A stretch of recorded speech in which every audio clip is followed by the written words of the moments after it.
Olá, sagonautas! Bem-vindos à Saga Mistérios. Eu sou a Cassina De Biasi e você está no canal Multiverso. E aí, está preparado para mudar tudo o que acha que sabe sobre o passado? A Grande Pirâmide de Gizé é uma das 7 maravilhas do mundo antigo e essa magnífica construção e como ela foi executada é um dos grandes mistérios da humanidade.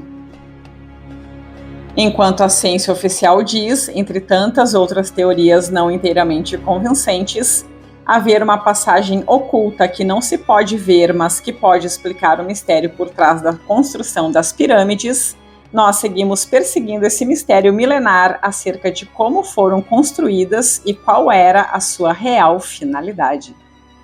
Vendo as famosas pirâmides de Gizé e como estão hoje, fortalezas imóveis e impenetráveis cercadas por areias varridas pelo vento, é difícil imaginar o dia em que foram construídas. Não se sabe ao certo. Alguns pesquisadores dizem que esses labirintos de pedra de precisão surpreendente foram erguidas há 4.500 anos. Outros dizem 7.000 anos, outros 10.000 e outros ainda mais. Mas os egípcios precisariam de muito mais do que algumas rampas primitivas para transportar os blocos de pedra imensamente pesados para esta grande obra.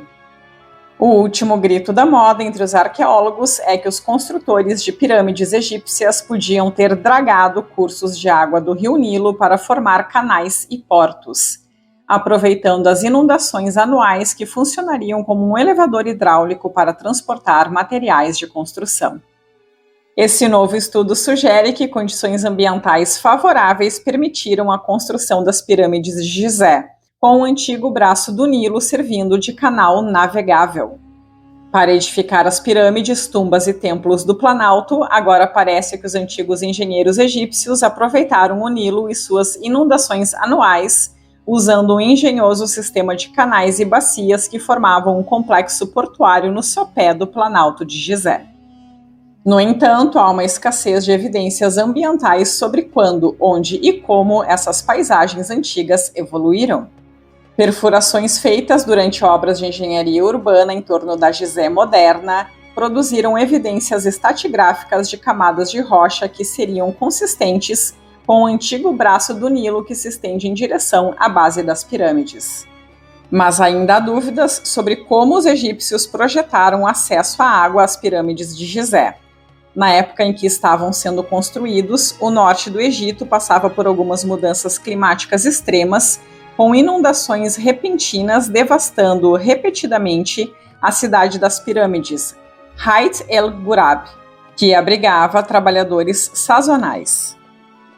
Nesse estudo, os pesquisadores se voltaram para grãos de pólen fossilizados para pintar uma imagem mais detalhada do sistema fluvial há milênios.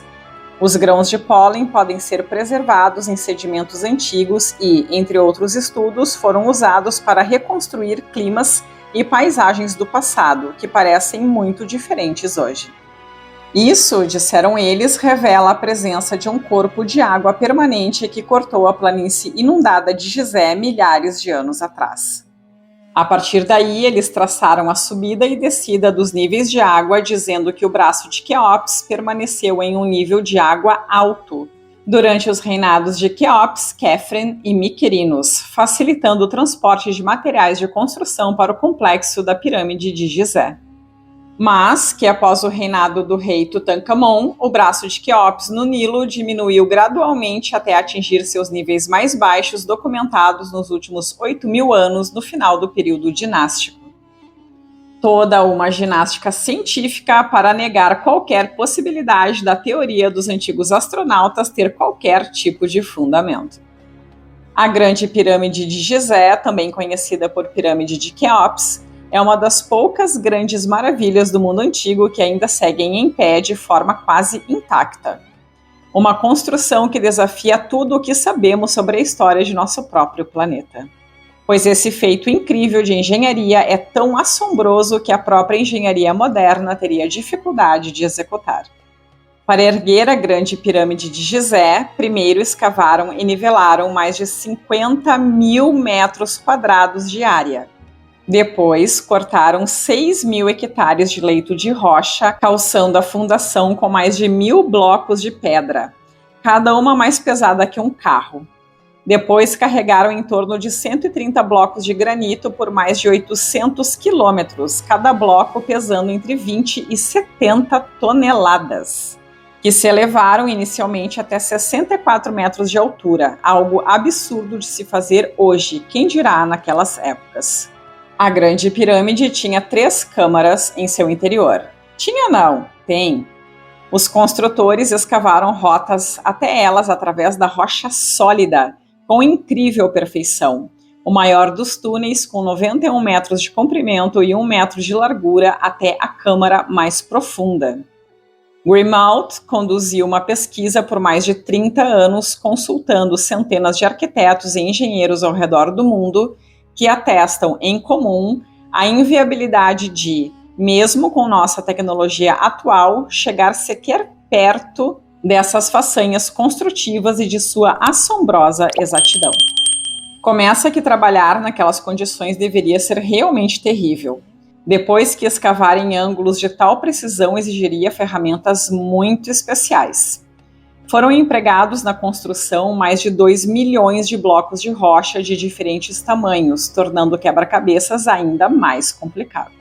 Sem contar que a câmara superior é perfeitamente horizontal e vertical em seu nivelamento, realizadas com uma margem de erro inferior a 1 centímetro, coisa de dar inveja a qualquer engenheiro moderno. E tudo funciona muito bem, pois ela resistiu ao tempo e a terremotos que já derrubaram muitos edifícios ao redor. Tudo está no lugar, nada se moveu. A posição da Grande Pirâmide é absolutamente precisa. Aponta para o norte com uma pequena diferença, como que de 0 a 0,5 graus, coisa que a engenharia moderna só aprendeu a fazer no século 17. E outro ponto importantíssimo, a Grande Pirâmide tem, na verdade, 8 lados, coisa que logicamente é mais complexo que construir uma de 4 lados. E se tivesse que ser feita hoje com igual exatidão, mesmo com toda a tecnologia moderna e maquinários de precisão, a maior parte dos engenheiros e arquitetos do estudo de Grimaud dizem ser realmente impossível igualar o feito. Ainda mais com a velocidade com que fizeram, pois egiptólogos acreditam que a construção de Gizé levou apenas 2 décadas, 20 anos.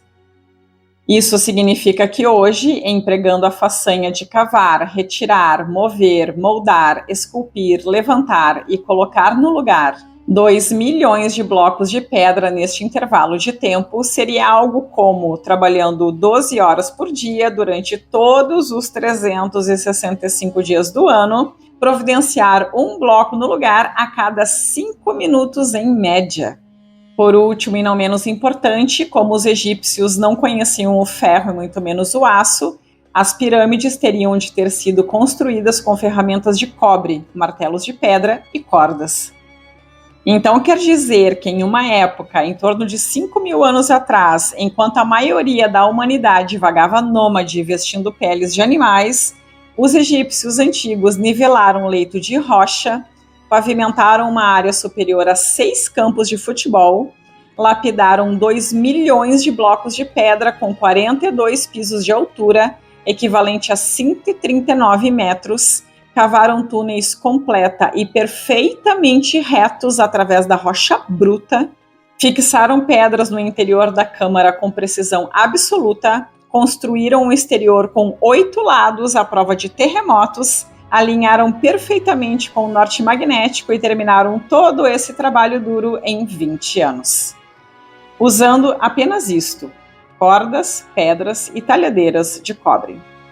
Tudo isso para simplesmente abrigar uma tumba com um defunto de faraó dentro. Teorias ditas impossíveis por teorias ditas impossíveis, há quem prefira acreditar que o homem, entre o Neolítico e a Idade do Cobre, construíram as pirâmides em tão pouco tempo com recursos tão limitados, do que acreditar que as pirâmides foram construídas com a ajuda dos ETs. E você, o que acha? Me diz aqui nos comentários como você acha que as pirâmides foram construídas. Muito obrigada por assistir e se você gostou do vídeo, esmaga esse like, se inscreve no canal e compartilhe esse conteúdo com mais pessoas. Muito obrigada e até a próxima!